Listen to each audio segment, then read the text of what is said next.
I want to push the medium of the book as well, and I'm also very concerned about how I turn it into a book object. First, photography was the starting point to make books, but now books are the starting point to make book objects or museums.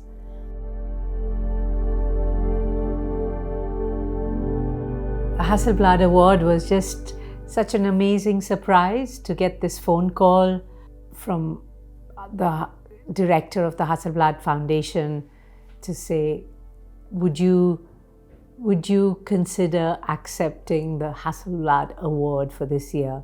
So I thought, yeah, for sure, this is some colleague of mine playing a joke on me. But after a while, I understood that they were serious. And of course I accepted, but they still said, take a day or two, we'll send you the contract, read everything. And I must admit, I was very happy with everything, and I love the idea that there'll be a book, there'll be an exhibition. But for me, it was very sad that I would have to make the book with another publisher and not with Steidl. But I think I was too much in awe of Hasselblad Foundation to say, look, I really want to do this with Steidl, because, they have their own. But as luck would have it, that's what's happening, and that's why I'm here, printing the book for the Hasselblad Foundation that Steidl is printing. We've been printing it for the last 2 days. And so I'm really happy. I mean, everything worked out. For me also, it becomes a very interesting book because it's about the obsession with the archive. This is at the heart of my work.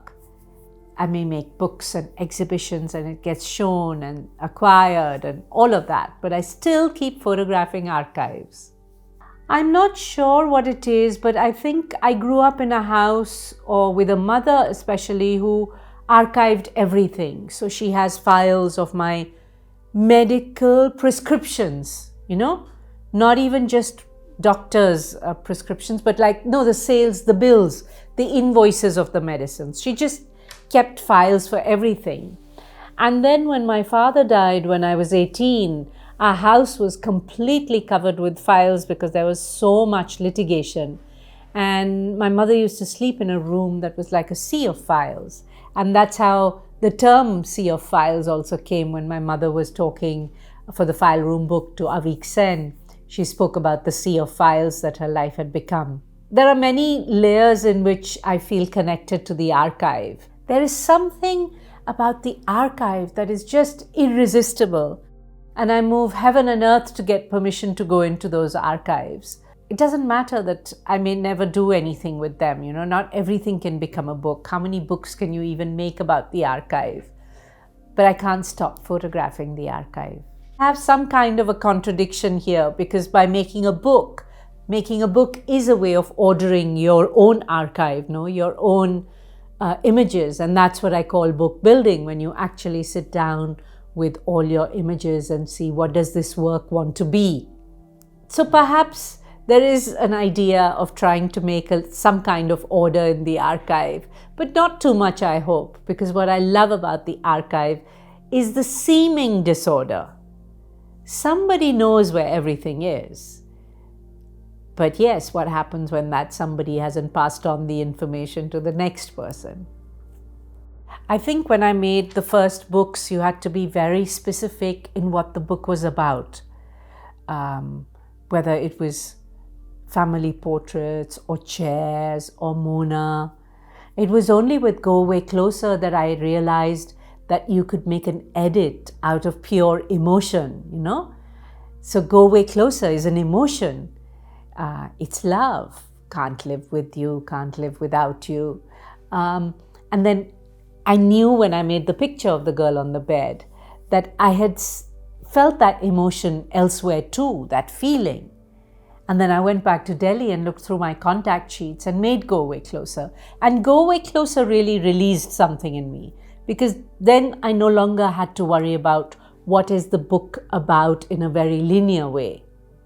And so even though, you look at File Room and you say it's about my archives work, but if you bother to read the text, you will see it's also my most personal work. And when you look at the same archives still being photographed, painted over, put into bundles, then you realize there is something much more going on with the archive than what is obvious at first glance. So now we have this book called Sea of Files with an essay from the Hasselblad Foundation, of course, but also from Orhan Pamuk. And I show in it the Sea of Files, Museum of Innocence, Madras Chapter. Then I show the red bundles from Time Measures. And I also show Mona in the archive, the montages of Mona in the archive. What I love the most about making books is what I have been saying now for a while, which is a book is a conversation with a stranger in the future. So even if nobody is so interested at this time, because it's a book, because it'll end up in some library, in someone's collection, somewhere, you know that it'll be this connection to maybe your grandchildren, you know? Books can do that. And it's such a direct connection because a grandchild may discover it in your house. So it's not like you have to go out or you have to go to a library. There may not even be libraries by that time. But I think while we have Steidl, I have to certainly try and make all the books I can because he's absolutely the master of offset printing. And while there are other offset printers in the world, there's nobody like him, especially for black and white, or at least for the black and white that I like. He and I both, I think, feel this urgency to make as many books as we can.